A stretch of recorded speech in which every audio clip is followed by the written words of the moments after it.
अस्सलामुअलैकुम जी फ्रेंड्स, आज का जो हमारा टॉपिक है वो है sp3 हिब्रिडाइजेशन।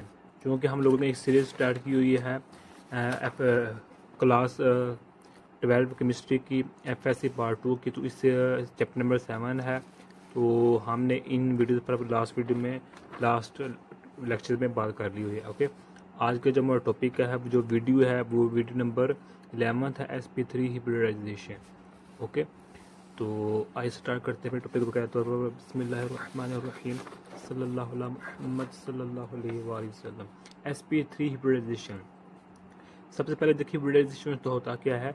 ही सिंपल वर्ड्स ये है कि जब हम मुख्तलिफ ऑर्बिटल्स को नहीं, ऑर्बिटल्स को, यानी कि ऑर्बिटल्स, जब मुख्तलिफ ऑर्बिटल्स आपस में मिलते हैं तो मिलने के बाद जो मिसाल के तौर पर 3 ऑर्बिटल्स आपस में मिले हैं, तो उन मिलने के बाद जो रिजल्ट होगा, प्रोडक्ट होगा, उनकी शेप और एनर्जी सेम होगी। ऐसे प्रोसेस को हम हिब्रिडाइजेशन कहते हैं।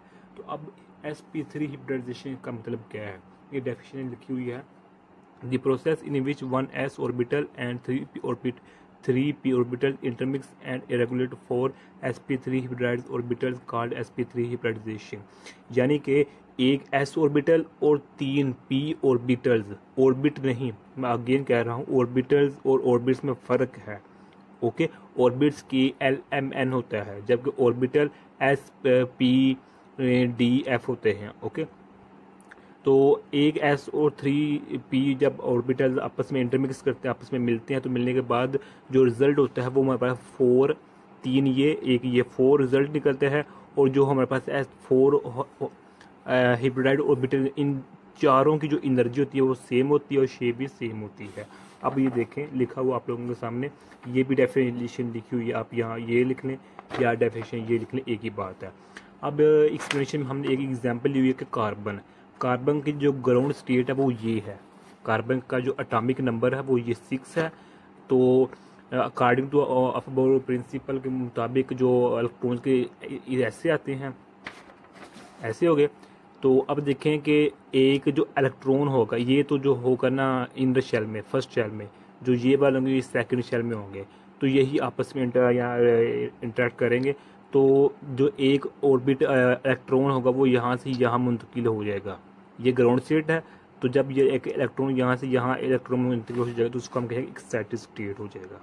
ओके, तो ये देखिए, ये यहाँ से यहाँ मुंतकिल हो चुका है। तो अब क्या होगा कि जो ये 4 हैं, जिनमें 3 p ऑर्बिटल्स हैं और एक ऐसे, तो ये इस तरह, यानी कि मैं इस तरह कह सकता हूँ कि 1s है, 2px है, 2py है और 2pz है। जब आपस में मिलते हैं ये होता है, ये px इस तरह होता है, py इस तरह होता है और pz इस तरह होता है। जब आपस में मिलते हैं तो रिजल्ट के तौर पर हमारे पास पर ये निकलता है। ओके, तो यहाँ देखें, इन 4, ये हमारे पास 4, ये हमारे पास 4 sp3 हिब्रिडाइज्ड ऑर्बिटल्स हैं, इनकी एनर्जी और शेप सेम होती है। ओके, तो ये देखें, ये लिखा हुआ है। तो जब रिजल्ट के बाद इंटरमिक्स होंगे तो उनके बाद हमारे पास ये शेप बन जाएगी।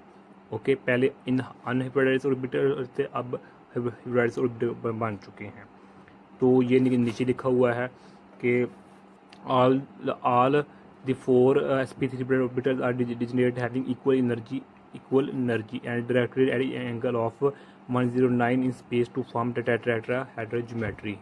इसको मैं अपने अल्फाज में यूँ बताता हूँ कि जो हमारे पास sp3 हिब्रिडाइजेशन में हमारे पास जो हिब्रिडाइजेशन होती है वो sp3 होती है। उसके अलावा इसमें हमारे पास सिग्मा बॉन्ड बनता है। क्या बनता है? Sigma bond. अब सिग्मा बॉन्ड कौन से होते हैं, वो पाई बॉन्ड के कौन से होते हैं, ये हमें पता होना चाहिए। ओके, तो ये देखिए, ये हमारे पास क्या है, ये सिग्मा बॉन्ड्स हैं। ये वाले जो हमारे पास ये हमारे पास क्या है, सिग्मा बॉन्ड्स हैं। और पाई बॉन्ड्स में ये नहीं है, तो sp3 हिब्रिडाइजेशन में पाई बॉन्ड नहीं होता। उसके अलावा इसका जो एंगल होता है वो 109.5 ये होता है एंगल। यानी कि ये देखिए, जो ये एंगल है यहाँ, जो ये वाला एंगल है, ये 109 एंगल है। और इसके अलावा जो इसकी ज्योमेट्री होती है, यानी कि जो शेप बनती है वो हमारे पास टेट्राहेड्रल बनती है। कौन सी? टेट्राहेड्रल ज्योमेट्री बनती है। और इसके अलावा जो इसकी जो हाइड्रोकार्बन है वो हमारे पास सैचुरेटेड हाइड्रोकार्बन है, सैचुरेटेड हाइड्रोकार्बन। अब सैचुरेटेड कार्बन का मतलब क्या है, इसमें सिर्फ सिग्मा बॉन्ड होते हैं, और इसमें कोई पाई बॉन्ड होता है, इसमें कोई पाई बॉन्ड होता है, तो हमने कहना था ये अनसैचुरेटेड हाइड्रोकार्बन है। ओके, तो ये एक्सप्लेनेशन होगी। अब ये एग्जांपल दी गई है। अब इधर हमारे पास 2 एग्जांपल दी गई हैं, एक स्ट्रक्चर ऑफ मीथेन है और एक ईथेन है। ओके, मीथेन है और इथेन है, इथीन नहीं है, और ये इथेन है। तो ये देखें, ये आप खुद रीड कर लीजिएगा, वही बात है जो मैं पहले बता चुका हूँ। ओके, ये सिग्मा बॉन्ड्स है, एंगल ये बन रहा है, और ये मेरे पास क्या है, सैचुरेटेड कंपाउंड है। इसी तरह मेरे पास स्ट्रक्चर ऑफ इथेन है, तो इथेन में हमारे पास यहाँ 1 कार्बन था, इथेन में हमारे पास 2 कार्बन है। ओके, तो बात वही है जो लिखा है। एक यहाँ क्वेश्चन है, वो ये है कि स्टैटिक एनर्जी के जो हमारे पास ये एनर्जी होती है, ये वाला जो ये इलेक्ट्रॉन यहाँ से यहाँ कैसे आता है।